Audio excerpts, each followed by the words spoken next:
Sport Clips Haircuts Help a Hero program funds scholarships for U.S. veterans who are pursuing a college degree or vocational certification. Visit your nearest Sport Clips to learn more and donate now through November 11th. Here we are, back and better than ever. Mike and Mike, presented by Progressive Insurance. Our guests on the Shell Pennzoil Performance Line in Houston. Hello. Congratulations, World Series champions. And while I never like to conflate tragic events to sports celebrations, the reality of what happened to this great American city is not undone this morning. But to see all those fans in that ballpark watching from 1,000 miles away, that video, when that final out was made, and to see that celebration, I think no matter what team you felt for, that felt good last night. And it is great to have not only my buddy Booger McFarland in this morning. We'll talk about all the things that we saw yesterday and all the things in the world of sports, but our friend Eduardo Perez, good enough to come in here early this morning and help us break down all the things that we saw as the Astros win the World Series. Good morning, gentlemen. Top of the morning, man. Good morning. And so, Booger, you are one who twice in your career has felt that confetti fall on you. What does it feel like? It's an amazing feeling, Greeny, and I'll go back to 2003 when we won it for the Buccaneers. And my first feeling, honest to God, wasn't about myself. It was about the veterans that had laid the foundation in Tampa, the Derek Brookses, the Warren Sapps, the Rondé Barbers, the John Lynch. I just remember standing there watching their faces, watching the elation. Derek Brooks makes an interception, and as he's running down the sideline, he says it was sweat. I say it was tears. Tears running down his eyes because the Buccaneers were the Yuccaneers. They were a team that wasn't supposed to win, and then all of a sudden now the Bucs win a Super Bowl championship. And for me to be a part of it, I was just so happy for those veteran guys. And I guarantee you last night, although this Astros team is very young, right, they were so happy for guys like Justin Verlander to finally get his opportunity. And I thought it was so symbolic, even though he didn't come in, for him to be warming up in the ninth inning, to me that was amazing. And guys like Altuve, young as he is, was there when they were terrible. Just a few years ago, the Astros moved from the National League to the American League. They lost 111 games. I was there. I was there. I was a bench coach. Okay. Oh, so you were part of this. I was a bench coach for that team in 2013. I know what the pain was all about. See, I get it. And so how did that lead directly to what we saw last night? It's emotional. For me, it was emotional to watch. And, again, there were 4 players that are on that roster that were there in 2013. You got Peacock, which also was there with Keuchel. Mm-hmm. You have Marwin Gonzalez, and you have Jose Altuve. Those 4 guys were there. And we were there in 2013 to evaluate who were going to be the guys for this year. And it ended up being Peacock, Keuchel, again, Jose Altuve, and Marwin Gonzalez, all of which played a huge part in this championship. And you look at, and you said, you're right, Verlander, Carlos Beltran, which now is a free agent. He might be retiring. No one knows. But if he does, he leaves a champion. These are the moments that you play for to watch those guys celebrate, to see Jose Altuve raise his hands after throwing the ball over to first base, to see Marwin Gonzalez grow up from being a utility player, the 25th guy on the roster, to all of a sudden being that starting left fielder. Peacock, which was up and down in 2013, he played a major role, not only starting during the season, in the bullpen throughout the playoffs, and then also in the World Series, even in Game 7. And then we all know about Dallas Keuchel, the growth. He wasn't even supposed to be on the Houston Astros roster in 2013. We debated if he was going to be let go or not because he had mediocre stuff. He figured it out. Gold Glover, now a champion. So, yes, this is a growth process, and it all starts all the way through the top. Jim Crane seeing a vision with Jeff Luhnow to find out how they were going to be able to make this team a champion at this moment, 2017. This was the goal. And that's something I want to ask you, because a lot is being made, Greeny, about the Sports Illustrated cover, 2014. Springer's on the cover, and everybody said that the Houston Astros are going to be champions in 2017, and you'd be the perfect person to ask. Was this always the goal this year? Were you guys targeting 2017 to be the year that we put all this together? But when I interviewed in 2012, in November of 2012, for the bench coach position, this was the goal. This was the site. It wasn't, okay, let's try to build a team quickly to win. No, it was to build a sustainable team. They dismantled that team. In 2013, at one point, we had a $14 million payroll on the field. $14 million payroll. We're looking at, I think it was at the end of August, looking around, and I'm saying, okay, how are we supposed to compete against the New York Yankees when there are 6 players that are making more than $14 million each, and we have an entire payroll of $14 million. Wow. It was virtually impossible, but at the same time, we knew that in order to lose, we needed to lose to get better. We needed that for those first-round picks.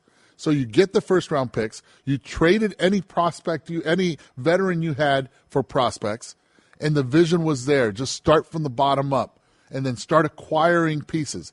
I think they got a little bit too good too quick in 2015, and everybody was like, wait a second, they're going to have to rush the process. The only guy that did not rush the process was Jeff Luhnow. He saw the vision. He's like, no, I cannot acquire pieces for $10 million, for $15 million that are going to really hinder the expectations of where we need to see the team in 2017. All of a sudden, 2016, they don't make the playoffs.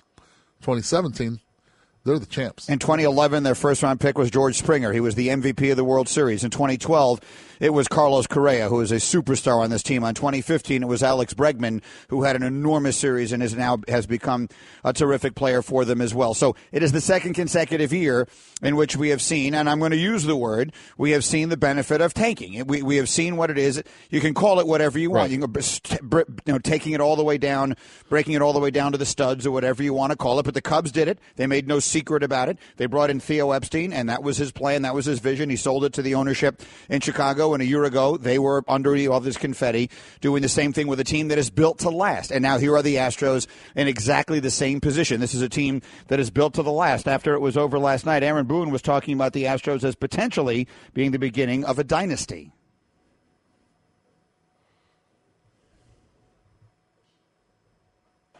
Dominance from a great, not only up-and-coming team and a team that was great in the present, but a team that has a chance to be a monster for years to come.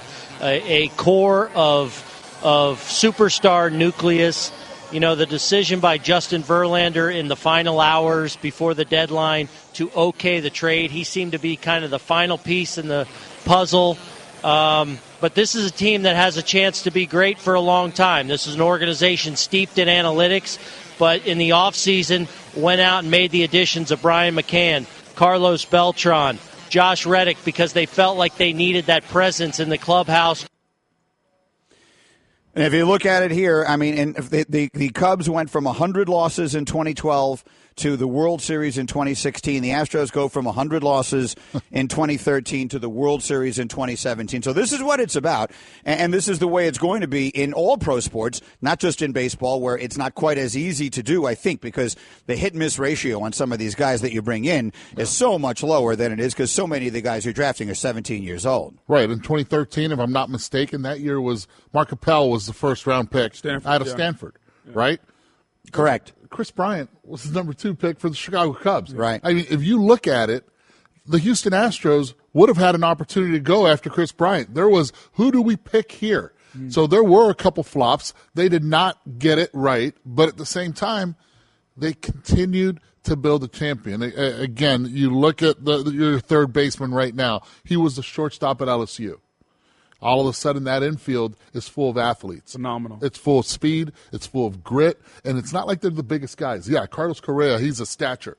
But Alex Bregman at third base, he's not a big guy. But what he has in heart, just like Altuve, it's a grinding factor. That's why this team's going to be good for a while. And I'm just curious because a lot of people were mentioning the Astros' philosophy of not just saying, okay, let's draft a third baseman, let's draft a shortstop.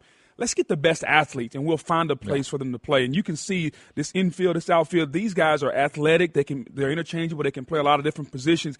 Is that something that's going to be like a new trend in baseball where you just start drafting the best athletes and find a place for them to play? I think a lot of teams are already there. Okay. I think it comes down to even if you have a star shortstop, and they did the year before with Carlos Correa, and they knew that he was going to be there for a long time. Listen, if Alex Bregman is your best player in the draft at the time, you take him and you figure out a spot for him. It could be first. It could be third base. It could be center field. Yeah. You don't know. And not only do they do it that way, they gambled also on Gurriel, Ulysses Gurriel. They spent some money on a 32-year-old veteran that already internationally had done well, and they just got him to the big leagues as fast as possible, got him ready, and there he is playing first base, getting some huge hits down the line. This is an athletic team, a team that is built, again, to win for a while. That's what everyone's talking about. It's brought to you by O'Reilly Auto Parts. Better parts, better prices every day. The Astros with a 5-1 win, scoring all 5 of those runs in the first 2 innings. And as opposed to what we have seen throughout this postseason, where it was just a never-ending barrage of home runs, last night we saw a couple of other things. The first runs coming in on an error right off the bat by the Dodgers, and then you get the 1 home run later from George Springer, who that was sort of obligatory. He has to hit a home run in every World Series game, and he winds up being named the World Series MVP. And then the ballpark just felt flat all night last night. The Dodgers fell behind 5-0 immediately, and they just sort of never got themselves back in the game. Well, what ballpark are you talking about? Because if you're talking about the one in Minute Maid Park was flying. Yeah. Minute Maid Ballpark, it was happening over there. But you're right.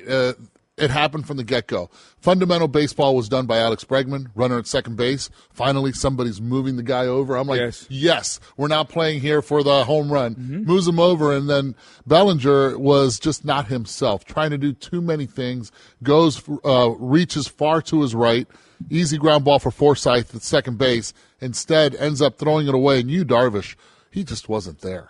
It wasn't happening, and I'm telling you right now, and I broke it down last night on SportsCenter, he was tipping. That's the bottom line.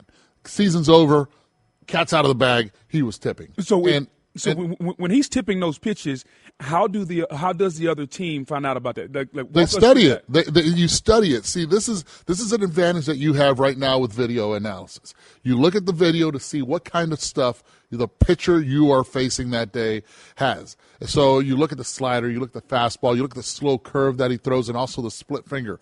But also there are guys that the word in Spanish is malicia, which is malice in English, but it's meant in the form of, listen, I'm going to try to nitpick every little thing that I can off this guy. I learned how to do it young in my career, way young. When I was 13 years old, I learned how to do it in a dugout in Philadelphia, where Pete Rose taught me actually while I was in uniform watching the game, because he needed me to watch the game because I was goofing around. So that was my punishment, watch every pitch. It worked out for me. Fast forward.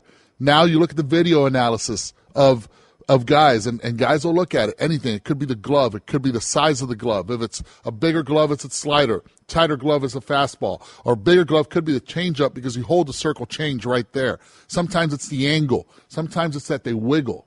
Sometimes it's that when they're throwing the ball, the glove is closed on the fastball, open on the changeup for some odd reason while the ball is in their hand right here. That was Kurt Reeder, by the way. Anyway, so there are guys that'll tip any little thing. So what does Darvish do?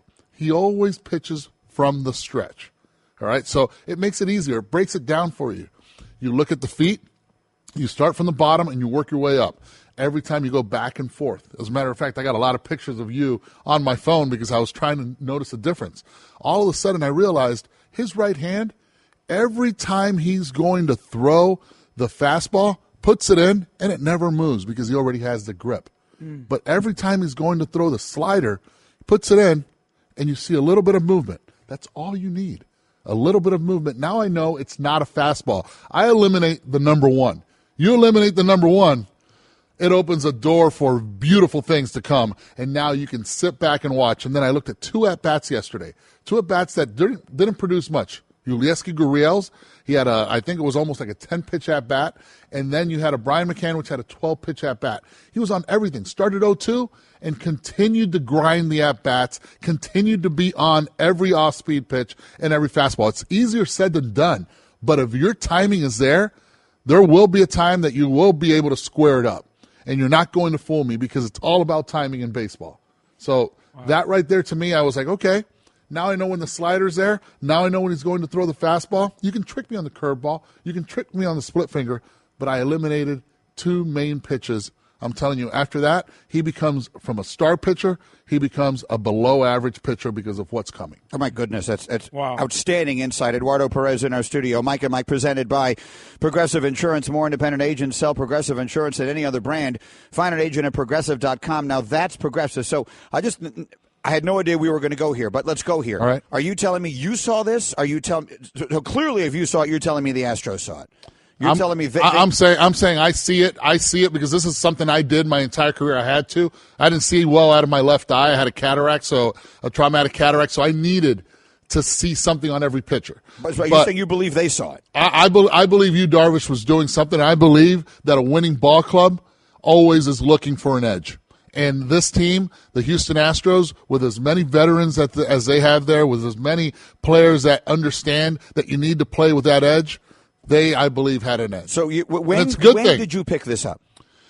I picked this up when I started looking at Ulieski at bat. I'm going, wow, there's just too many pitches. He's on everything. I looked at George Springer's 3-1 swing before the home run. I was like, wow, he was sitting on that slider. Then all of a sudden, 3-2, tries to throw a fastball by him. If he throws you a 3-1 slider, usually a 3-2 slider is coming again. He's not afraid to walk you. Well, he threw him a fastball on the inside part. You're not looking slider when he's throwing a fastball on the inside part, and you can turn on it the way George Springer did.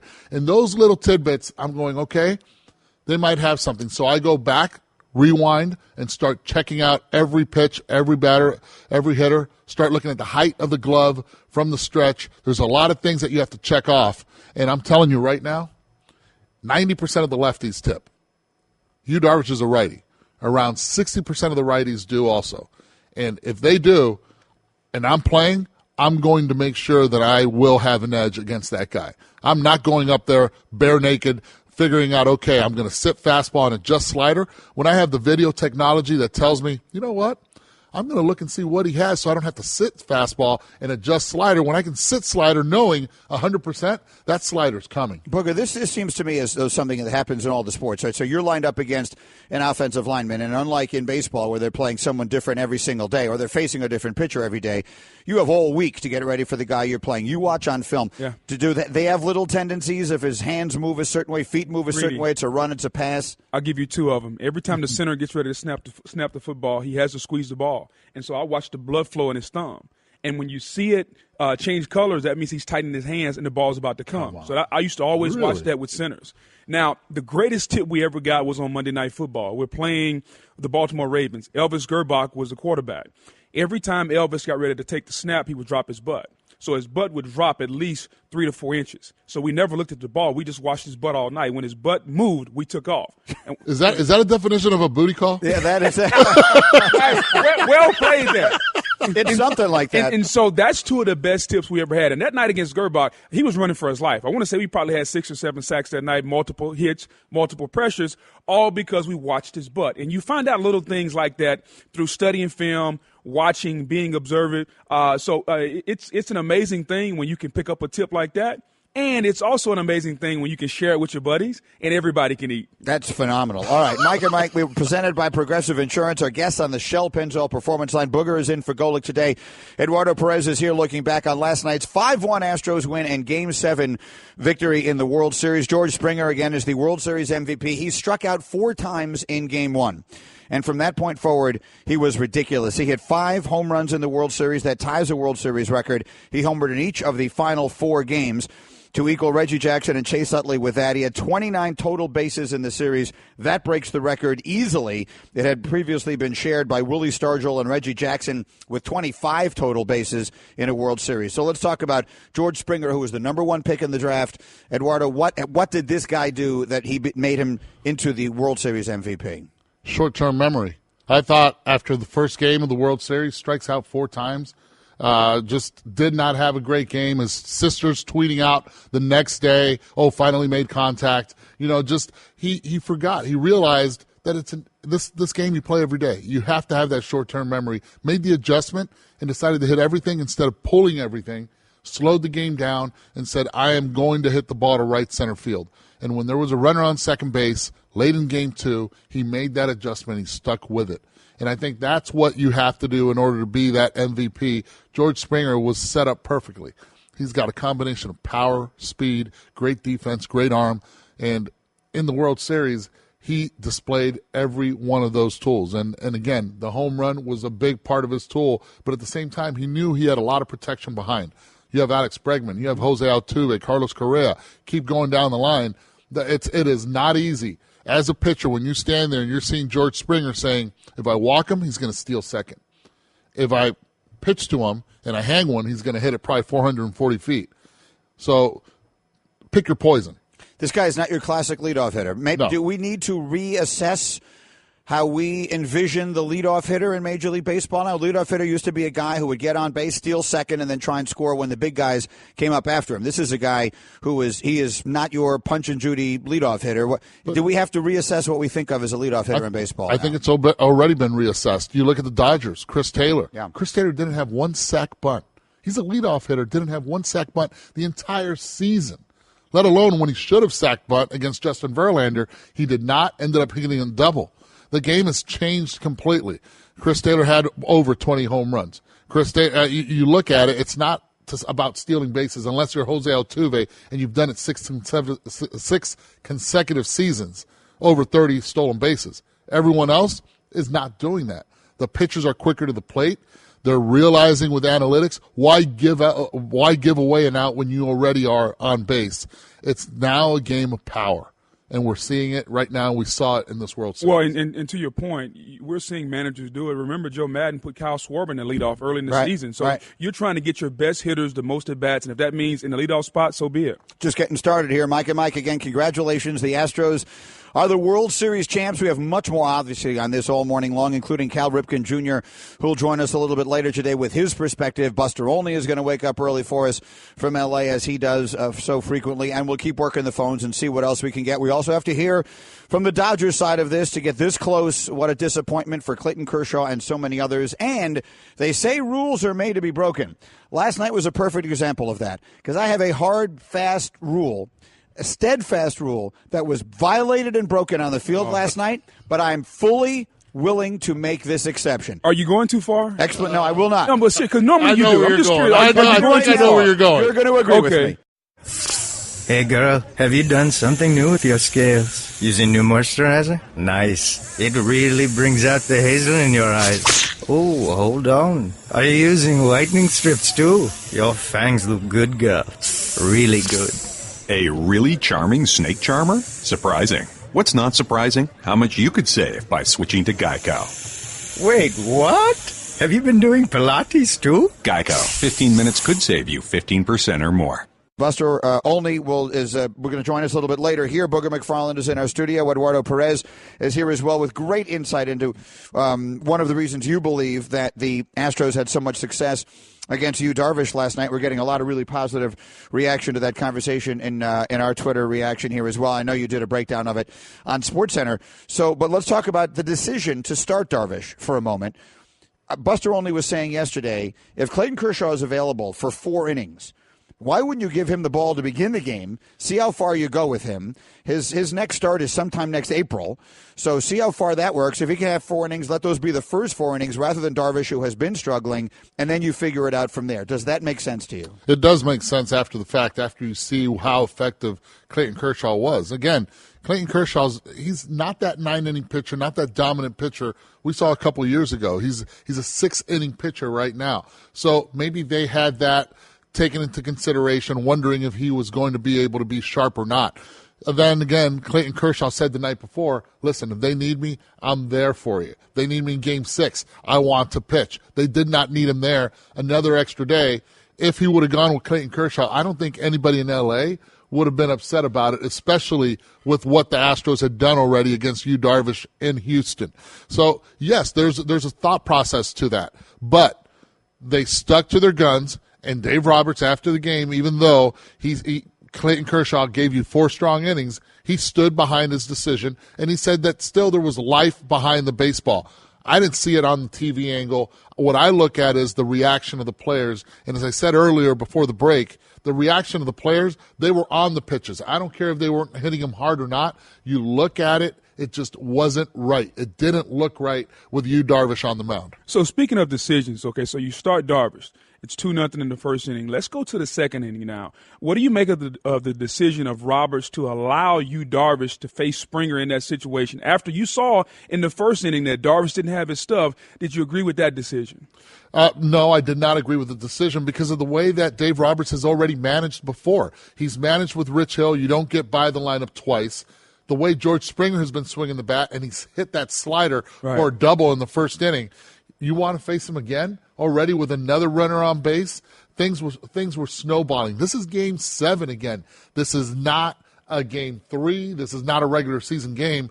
You manage it differently. And I think right there, he just allowed Yu Darvish to go out there just believing and saying, well, maybe this is the Yu Darvish we traded for, but it wasn't. In the World Series, that Yu Darvish wasn't even a number 5 starter. He didn't even belong in the rotation, and we saw it then and there. But actually moving forward, after that first inning, even though I know that Cody Bellinger threw that ball away at first base, and I still would have taken him out after the first inning because if you have a Clayton Kershaw, if you have an Alex Wood, you cannot afford to fall behind the Houston Astros team any much more. And they did. 5-0, that's way too much.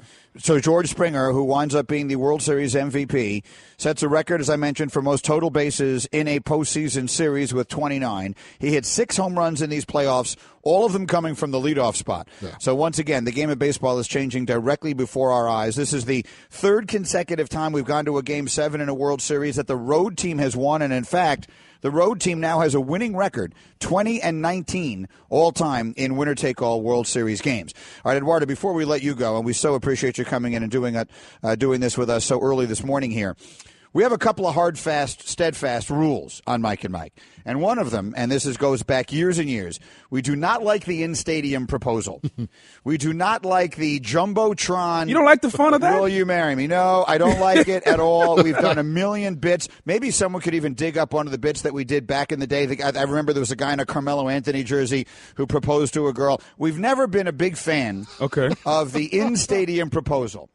But I'm willing to bend. In fact, I'm willing to allow a breaking of this rule. I'm going to go that far. I will say that this rule no longer applies in one circumstance and one circumstance only. And that is, if you have just won the World Series, you are allowed to propose to your girlfriend on the field during the celebration. Carlos Correa did that last night, live on Fox, on television, and you could see Ken Rosenthal knew it was coming because he just kind of nods, and away he goes, and he proposes to his girlfriend, and she's delighted and delirious and happy, and they have this wonderful moment and everything else. So are we willing, even those of us who do not like the in-stadium proposal, I am willing to give you a total pass if you have just won the championship and this is in the midst of the celebration. Agree or disagree? I agree, especially with the size of that diamond. Did you see that? I'm teary-eyed right now. I can't talk. Teary-eyed? I am. Because you know why? Because I'm looking at the ring. You know what I was looking at? I didn't even see the ring. I didn't even see the girlfriend. I was looking at Carlos Correa's younger sister. Yeah. And she was like, wow. Yeah. You know, I get teary-eyed. Yeah. I'm teary-eyed right now. It's nice. I'm emotional. Yeah. You get this old, you get emotional. And you know him, too. Obviously, you know I know him. I know the family real well. Yeah. And it was his mom that said, listen, this is the right girl. This is the right girl for you. And that's she was Carlos Miss Correa. Texas or something, wasn't she? Daniela Rodriguez. She was Miss Texas. And Carlos, if you know Carlos, he does everything by the book. Yeah. And it's old school, asking the parents. I get teary-eyed because I know the kid. Yeah. It's very nice. Good for Listen, I like your reaction to it, and again, then I hope you'll feel good about the fact that I have waived. You waived is a it. long-standing rule. Can I get another Law and Order? Oh, absolutely. So let it be written. So let it be done. We are fully good with. So we're all good with that. Remember the kid from Boise State proposed to his girlfriend on the field. Yes. Was it after a bowl game? Yeah, Fiesta Bowl. After the Fiesta Bowl, they had the trick play or whatever it was. Yes. They beat Oklahoma. And then he proposed. I think his girlfriend was a cheerleader, if I remember. Yes, she was. Correctly. She was. So I'm good with that one. Okay. And I'm not a fan of, on the Jumbotron, will you marry me, during a timeout, like there's a stop. It happened at the Clippers game yesterday, too, if I'm not mistaken. It happens all the time. So it sounds like as long as the parties are on the field of play, correct, you're okay. And particularly in some sort of enormous celebration. Like, I'm just guessing. If they lost last night. Hey, Ken. What are you doing? I need a single here, Ken. Hey, Ken, instead of going like this, and be like, exactly right. He's interviewing Clayton Kershaw. Hold on. I got something I need to say. That probably wouldn't have happened. But I think in that moment, in the celebration of a World Series championship, the first in the entire history of the Houston Astros, I have all the numbers here. Where is it here? The long drought that it was. They played 55 seasons of baseball, the Houston Astros did, before finally winning the World Series yesterday. That is the longest it took, or the third longest of any franchise. It took the Phillies 77 years. It took the Orioles 63 years. It took the Astros 55 years to get to last night. And Correa topped it off with the great moment of his life. I'm all good. Is it safe to say that you didn't propose to Stace at the Jets game? Well, listen, we've never won anything, so I'm just saying. I know the Jets are your favorite team, so I'm assuming this is safe to say. If Northwestern ever should win the national championship in basketball or football, I'm renewing my vows. I'm getting that right down there. Well, you're safe. Right you know what? Okay. 3, 2, 1. You're good. The confetti is falling. I'll get Rosenthal there. I'll get Rosenthal there. Hey, Ken, can I get a single here? I'll do it on Fox. What the heck? I work for the competitor, but it doesn't make any difference. I'm in. I'm all in. If Northwestern wins a championship, I'm renewing my vows. Eduardo, you are the best. I can't tell you how much I appreciate you doing this, getting up early for us this morning and everything. We'll see you again soon. Thanks so much for doing this. Thanks for having me. All right, we'll take a short break. Booger is here. We got a million things to get to today, including, obviously, much, much more on the Astros winning the World Series for the first time all time. Back in a moment on Mike and Mike. All right, we are Mike and Mike. Booger is in for Golick today. Much more on the World Series coming. But first, it's Kirk Herbstreit's $1 million moment, brought to you by Eckrich and the road to the National Championship sweepstakes. Visit EckrichFootball.com for your chance to throw for $1 million at some of the biggest games this season. Here's Herbie. This is the $1 million moment brought to you by Eckrich. Bedlam. That's all you have to say. It's November. It's Bedlam. It's Oklahoma and Baker Mayfield on the road in Stillwater against Mason Rudolph and the Oklahoma State Cowboys. If you're fans of these teams, even in that region in the Big 12, you always kind of look forward to this game. I think the entire country looks forward to these two teams getting together because you always kind of expect the unexpected, one of those rivalry games. But this year, because of the quarterback play and the consistency and the big playability and the creativity, especially Baker Mayfield, expect a lot of fireworks. Hard to imagine Baker Mayfield being denied in this game. The way his team seems to kind of follow his lead and the motion and fire that he plays with every single week, expect that to be on full display in a rivalry game. Can Mason Rudolph and the Cowboys at home stay up with Baker Mayfield and all those great pieces around him at wide receiver and running back? All right, that's Herbie looking ahead to one of the several very big games on the schedule this weekend. And, Booger, I will get, as we continue here, extensive thoughts from you on that game and on these players. We got into a really good discussion here yesterday when Trevor Manich was in, and he said that of all the quarterbacks in college football this year, the one he likes the most, projecting to the next round, the one who would be number one on his board, is Mason Rudolph, the kid from Oklahoma State. Yeah, I disagree with that. I think my number one would be the kid at UCLA, Rosen. I love Rosen. I know a lot of people aren't quite happy with some of his antics and off-the-field personality and things of that nature, but I just love the way he can spin the football. And talking about that game between Oklahoma State and Oklahoma, Greeny, we're going to make a lot to do about the quarterbacks. To me, this game comes down to the defense. Oklahoma's defense has been terrible since they played Ohio State early in the season. If that defense doesn't play any better, Mason Rudolph will gut them on Saturday. All right, so we will have more time for that as we continue. But I want to go back to some of the Twitter reaction here. 1-800-Flowers.com Twitter feed. We played Aaron Boone earlier saying the Astros could be the beginning of a dynasty. And I agree wholeheartedly. And we got a tweet here from Kevin who says, they said the Cubs were going to be a dynasty as well. You can see how long that lasted. The Cubs could be a dynasty, okay? The Cubs won the World Series last year. They've been in the playoffs how many years in a row now? Is it 4 years in a row the Cubs have been in the playoffs? At least 3. They made the NLCS the year before. They won the World Series last year. They made the NLCS this year.